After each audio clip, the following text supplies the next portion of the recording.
My name is Charmyne Sheun with matrix number BB201100361, and I'll be presenting the first case, which is Preston Corporation Sdn Bhd versus Edward Leong, 1982.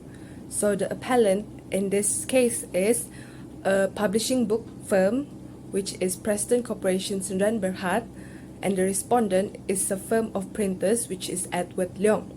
So the facts in this case is that the respondents sued the appellants for $500, which they alleged was the balance of printing charges, and a further sum of $28,052 as extra charges for reproducing the film's positive, whose ownership was disputed.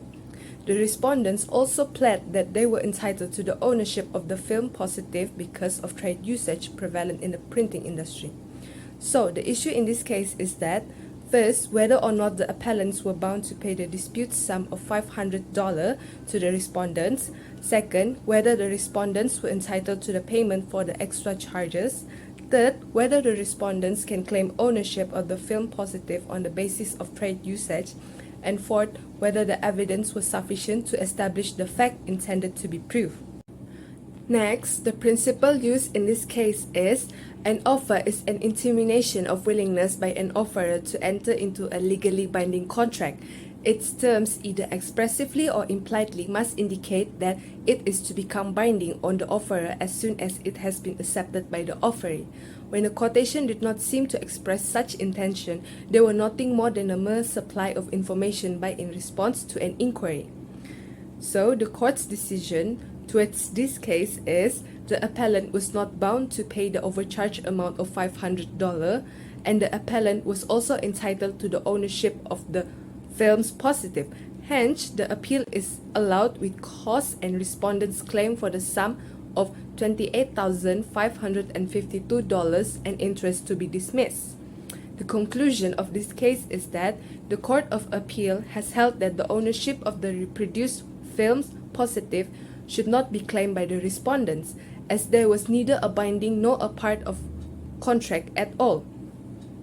Last, the relationship of this case to its task 1 is there is indeed a valid contract between Anas and Leah, because offered is the first element in a contract. Therefore, Jane cannot force Leah to leave the apartment unit without Anas' permission.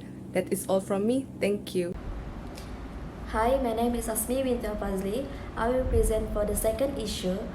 In this case, Anas was trying to get maximum profit on the sale of his second-hand bike because he needed money to pay his credit card bills during the COVID-19, and he made a deal with Max at 1,000 ringgit. After a few days, he sold his bike to Dina, who offered him 3,500 without Max's permission. Such communication of Anas did Max amounts to instantaneous communication. Communication of offer made by Anas is complete when such communication comes into the knowledge of Max. Section 4.1 and Section 4.2 of the Act. Since Anas already accepted Max's offer to pay 1,000, the contract may be valid. This definition is set out in Set 2A in Section 2A of the Contract Act 1950. This bond is contractual bond that can be enforced by law. That means Anas has made a proposal or offer because the statement is in the form of a willingness to contract. When Anas gave an answer, acceptance had taken place and Anas was already bound by the contract. As for the rule, before Anas making a deal with Dina, he should inform Max about that deal first. But Anas did not make any discussion with Max to cancel their contract. When a contract has been broken, sum is named in the contract as the amount to be paid in case of such breach. Thus, Section 75 allows innocent party to claim reasonable compensation not exceeding what has been stipulated in the contract is there was a breach of contract. In conclusion, this is an unfair deal and activities done by Anas because if he is not satisfied with Max's offer, then he should not accept the money. And after receiving the money, it becomes a fair and legal contract between them. So now Anas have to pay compensation to the Max. But since Anas already paid for the compensation, there is no issue about the compensation. But Max still can sue Anas about the contract they made. But given that the outbreak is unprecedented and that there is no reported case, it is recommended that parties commence negotiation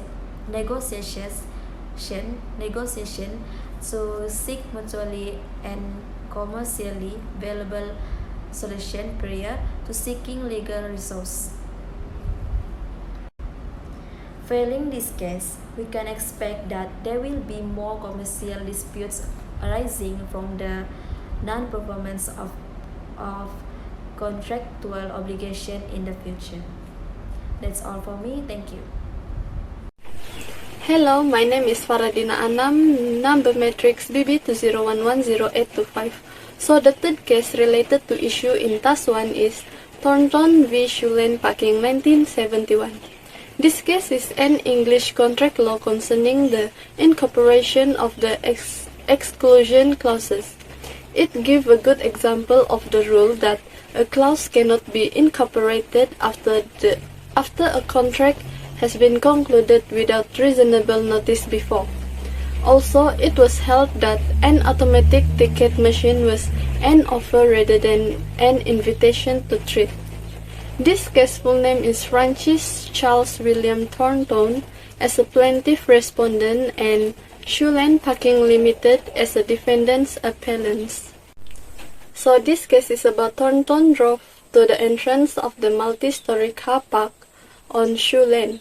He took a ticket from the machine and parked his car.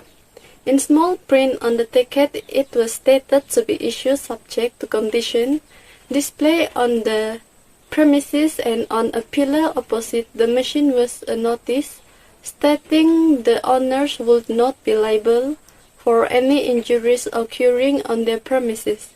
3 hours later, he had an accident before getting into his car and sought damages from Sheun Packing.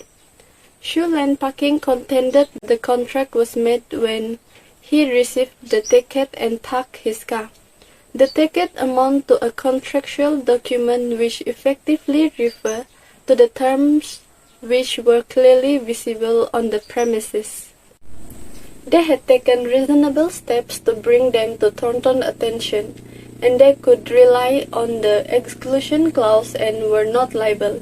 Thornton argued the notice outside the car park amounted to the offer, and the ticket machine could not then seek to introduce new terms because the contract was already formed.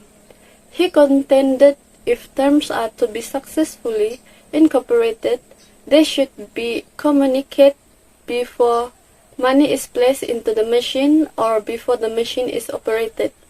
So the conclusion for this case is that the exclusion clause had not been successfully incorporated into the contract. Sheun Packing has done enough to bring the existence of the terms to Thornton's attention prior to the contract formation. The offer was contained within the notice at the entrance, and Thornton accepted the offer on those terms when he drove in. It was too late to seek to incorporate further terms after he had driven into the car park. That's all from Thornton v. Sheun Packing case. For the fourth case referred in Task 1, we are going to present the case of Victoria Laundry Windsor Limited and Newman Industries Limited in 1949. For Part A, I am going to present about the facts of the case and legal principles.